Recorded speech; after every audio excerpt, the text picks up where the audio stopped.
తల్లిదండ్రుల తర్వాత అంతటి గొప్పోళ్ళు ఎవరైనా ఉన్నారు అంటే వాళ్ళు గురువులే. అక్షరాలు నేర్పుడే గాదు, బతుకు పాఠాలు గూడా నేర్పుతారు. ఆపదొచ్చినప్పుడు ఎట్లా ఎదుర్కోవాలి, కష్టాలున్నప్పుడు ఎట్లా పోరాటం జేయాలి, 10 మంది కోసం ఎట్లా తెగించి కొట్లాడాలి అనేది నేర్పకున్నా అంతటి ధైర్యాన్ని మాత్రం ఇస్తారు గురువులు. హాగో అసోంటి గొప్ప పాఠాలు, అక్షరాలు, కథలు కేసీఆర్ సార్‌కు జెప్పిన గురువు రమణయ్య సారు ఇప్పుడు లేడు. గురువు లేని విద్య గుడ్డి విద్య, తెడ్డు లేని నావ ఒడ్డు ఎరగదన్నట్టు ఎన్నెన్ని గొప్ప పాఠాలు చెప్పిండో, ఎన్నెన్ని పోరాట గాథాలు వినిపించిండో రమణయ్య సారు కేసీఆర్కు. మంచి చదువులే కాదు, పోరాట స్ఫూర్తి నేర్పినందుకే కావచ్చు తెలంగాణ రాష్ట్రం వచ్చేదాకా కొట్లాట చేసిండు కేసీఆర్ సారు. అసొంటి రమణయ్య సారు ఈ లోకం ఇడిచిపోయిండు. తను చదువులు చెప్పిన పిల్లగాడు రాష్ట్రాన్ని సాధించితే ఎంత ముడిచిపోయిండో కదా రమణయ్య సారు. సిద్దిపేటలా కేసీఆర్ ఇంటర్ చదువుకునే రోజులల్లా హిస్టరీ సబ్జెక్ట్ పాఠాలు చెప్పిండట గురువు జైశెట్టి రమణయ్య సారు.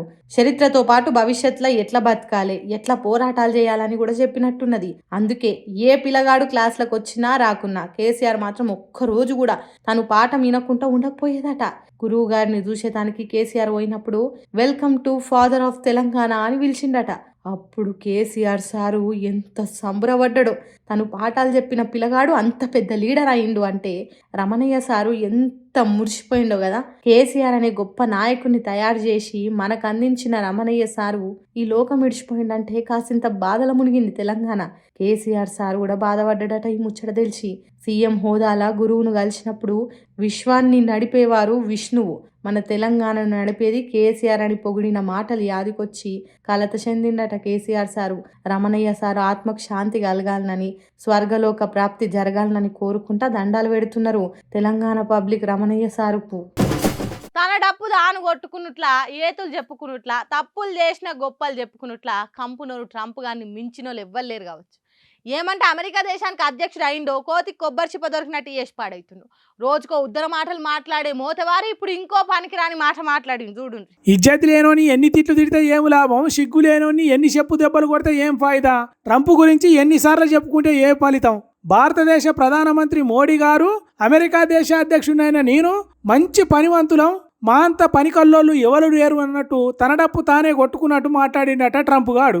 ఆ ముచ్చటను మన దేశంలో ఉన్న యుఎస్ ఎంబాసీ వాళ్ళు ఎక్స్లో షేర్ చేసిండ్రట. ఇక చెప్పుర్రి, ట్రంప్ అనేటువంటి సిగ్గు శర ఉన్నదా ఇట్లా మాట్లాడటానికి? ప్రశాంతంగా ఉన్న ప్రపంచాన్ని అల్లా కల్లోలం చేస్తున్నాడు. ఇరాన్ ఇజ్రాయిల్ నడుమ యుద్ధం జరిగేటట్టు చేసి మస్తు ఆగం చేస్తున్నాడు. కొన్ని దేశాలలో లాక్డౌన్ వచ్చినంత పని అవుతున్నది, వ్యాపారాలు దెబ్బతింటున్నాయి, స్టాక్ మార్కెట్లు కుదేలవుతున్నాయి, జనాలు చచ్చిపోతున్నారు, ఆకలి సావులు ఆర్తనాదాలు అరోలచ్చనని ఏడుస్తున్నారు. అసొంటి పరిస్థితి తీసుకొచ్చింది ఈ కంపుగాడు కాదా? అసొంటోడు మళ్ళీ మోడీ సార్తో పోల్చుకుంటా మేము మస్తు పనిమంతులం అన్నట్టు సుతపూస మాటలు మాట్లాడితే ఎట్లా?